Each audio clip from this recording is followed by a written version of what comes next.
महाराष्ट्राच्या राजकारणात मोठा ट्विस्ट. जयंत पाटील आणि देवेंद्र फडणवीस यांच्या भेटीनंतर राजकीय चर्चांना उधाण आलंय.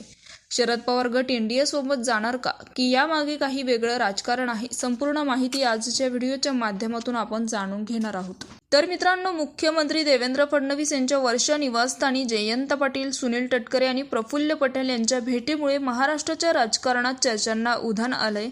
राष्ट्रवादी काँग्रेसच्या संभाव्य राजकीय भूमिकेबाबत विविध चर्चा सुरू झाली आहेत. महाराष्ट्राच्या राजकारणात पुन्हा एकदा मोठ्या घडामोडींना वेग आलाय.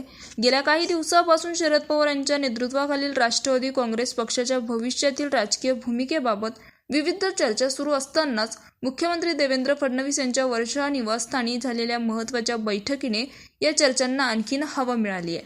या बैठकीला राष्ट्रवादी काँग्रेस शरदचंद्र पवार गटाचे ज्येष्ठ नेते जयंत पाटील, तर राष्ट्रवादी काँग्रेस अजित पवार गटाचे प्रदेशाध्यक्ष सुनील तटकरे, प्रफुल्ल पटेल आणि इत्यादी उपस्थित असल्याची माहिती समोर येते. सूत्राच्या माहितीनुसार सुरुवातीला सुनील तटकरे आणि प्रफुल्ल पटेल यांनी मुख्यमंत्री देवेंद्र फडणवीस यांची भेट घेतली. त्यानंतर जयंत पाटील वर्षा निवासस्थानी पोहोचल्याने राजकीय वर्तुळात अनेक तर्कवितर्क लावले जात आहे.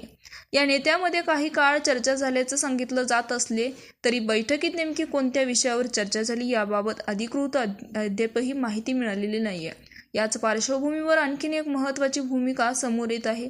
जयंत पाटील यांच्या उपस्थितीत पक्षातील आमदारांची बैठक झाल्याचं सांगितले जात असून आगामी राजकीय वाटचालीबाबत यांच्या मतांचा आढावा घेण्यात असल्याची चर्चा आहे. सूत्राच्या दाव्यानुसार बहुसंख्य आमदारांनी एनडीए सोबत जाण्याच्या पर्यायाला सकारात्मक प्रतिसाद दिल्याचं बोललं जात आहे आणि बरोबरच अंतिम निर्णय घेण्यापूर्वी पक्षाचे अध्यक्ष शरद पवार यांच्याशी चर्चा केली जाईल असेही बैठकीत सांगितल्याची माहिती सूत्राकडून मिळते.